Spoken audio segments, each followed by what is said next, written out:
চাষি চাষি এই চাষির এক বস্তা ডিওপির দাম লেখা 1300 টাকা, আর মমতা লেখা 2200 টাকা। আমাদের কোনো কি যে মুখ যে 2200 টাকা আছে মমতা। ভিডিওকে বুঝলে গেলে হবে না। কোন কথা কোন কথা আমার লাইফে। আমাদের রাজ্যে বিধানসভা নির্বাচন ঘোষণা হয়ে গেছে এবং রানীনগর বিধানসভাতে অলরেডি সিপিএম এবং তৃণমূল তাদের প্রার্থীও ঘোষণা করে দিয়েছে। তো এখানকার কিছু বয়স্ক মানুষকে পেয়ে গেছি, তাদের কাছ থেকে জেনে নেব তারা কি ভাবছে এই বিধানসভা ভোটকে কেন্দ্র করে, পরিবর্তন না প্রত্যাবর্তন। তো আপনার নাম? আমার নাম আজওয়ার আলী। কি করেন পেশায়? এখন রিটায়ারমেন্ট। তো তো হচ্ছে যে সামনে তো বিধানসভা নির্বাচন, তো কি মনে হচ্ছে? মনে তো পরিবর্তন হলে তো সবচেয়ে ভালো ভালো হয়। হ্যাঁ, এ থাকে তারা লস হবে, সব লস পরিবর্তনটাই চাইছি। তো দিদি তো বলছে যে প্রচুর উন্নয়ন করে দিয়েছে। কিছু হয়নি, ওই উন্নয়ন হয়েছে একটাই, ওই লক্ষ্মীর ভান্ডার, তারপরে বিভিন্ন ভাতা ভাতা এইসব করা দিয়ে উন্নয়ন, রাস্তাঘাট, শিক্ষা, স্বাস্থ্য, কর্মসংস্থান বলতে কিছুই নাই। এই তো হলো পরিস্থিতি। 1957 সালে জন্ম করেছি, চাকরি করে 38 বছর। তারপরে এসে তো ভোটটাই বাতিল, বিচারাধীন। এখন বিচারাধীন আছে।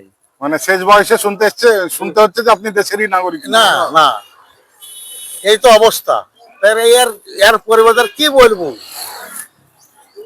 এই বয়সে এসে কষ্ট লাগছে না কোথাও? কষ্ট তো হচ্ছে, নাগরিকত্ব পাচ্ছি না, কষ্ট তো হচ্ছে। তো এর জন্য কে দায়ী মনে করছেন? রাজ্য সরকার, রাজ্য সরকার দুজনেই মানে দুজনে মিলেই মানুষদেরকে বোকা বানাচ্ছে, বোকা বানিয়ে দিয়েছে, বাংলাদেশকে বানিয়ে দিয়েছে। অনেক অনেক ধন্যবাদ। আপনার নাম? আতাহার। কি করেন আপনি? মাঠে ঘাটে চাকরি করি।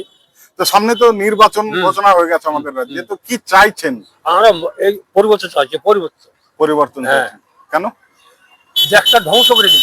ধ্বংস করে না, আমাদের রাজ্যের সরকার, আমাদের রাজ্যে মমতা সরকার তো বলছে যে সংখ্যালঘু বিশেষ করে মুসলিমদের প্রচুর কাজ করে দিয়েছে, তাই তো বলছেন কিছু কাজ করে দিয়েছে। খুব করেছে, মেয়েদের বেতন দিয়ে খুব করেছে, মেয়েদের 3 টাকা দিয়ে। চাষির এক বস্তা ডিওপির দাম লেখা 1300 টাকা, আর মমতা লেখা 2200 টাকা। আমাদের কোনো কি যে মুখ যে 2200 টাকা আছে মমতা। ভিডিওকে বুঝলে গেলে হবে না। কোন কথা কোন কথা আমার লাইফে আমার বয়স কত? 72 বয়স, আমার ভোট নাই। ভোট নাই? হ্যাঁ, এই বয়সে নাগরিকত্বই হারিয়ে ফেলছি। তো মমতা তো জন্য সুপ্রিম কোর্ট গেল, অনশনে বসলো। হ্যাঁ, অনশনে গেছিল। এই তো আমাদের এই আমার বেকার ভাতা, আমার বয়স কত? 72 আমার বেকার নাই। আর মেয়ে ছেলে বেশি, আমার বেকার ভাতা দরকার না, মেয়েদের দরকার। আপনার এই বয়সে দরকার। আগে মেয়েদের আমাদের বেকার কবে দেবে? বুঝলে লোড হয়ে আছে, 50,000 লোড হয়ে আছে। ও তো দেশ নাগরিকতা নাই, তো আবার ও আর ভাতা কোথা থেকে হবে? ওয়াকফের বিল নিয়ে কি মনে করেন আপনি? ওয়াকফের বিল ওয়াকফ তো করি যায় যে সরকারি পয়সায় যে মমতা ব্যানার্জি মন্দির তৈরি করছে। মন্দির করে কোনো মন্দির করছে কার টাকায়? সাধারণের টাকা, আমাদের করের টাকা মন্দির করছে। ও করছে, চেলা টাকা দিচ্ছে, মদ খাচ্ছে।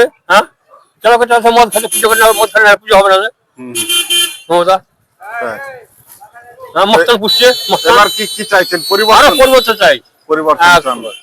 পরিবর্তন হবে আপনাদের? রায়নগর করবোই আমরা। আপনারা করবেন? করবো, চ্যালেঞ্জ। রানীনগর পরিবর্তন করবো, অন্য জায়গায় হলেও ভাবছি যে করা যায় কি না যায়। আচ্ছা, লাস্ট পর্যন্ত দেখার পরে আমরা ছাড়বো, তার আগে ছাড়ছি। তো সৌমিক হোসেন তো বলছে গোটা এই রানীনগরকে একদম পুরো সাজিয়ে দিয়েছে। হ্যাঁ,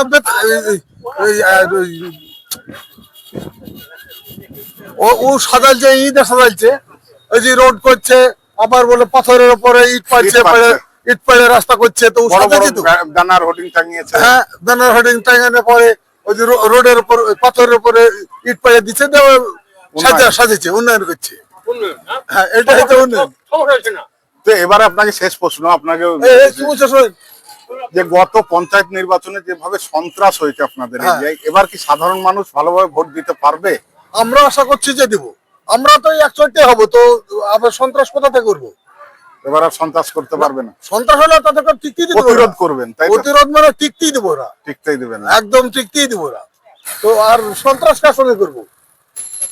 তার মানে জামাল হোসেন জিতছে, একদম পুরোপুরি আশাবাদী আমরা তো 100% ধরেছি যে দিচ্ছি। জিতছে। হ্যাঁ। অনেক অনেক ধন্যবাদ।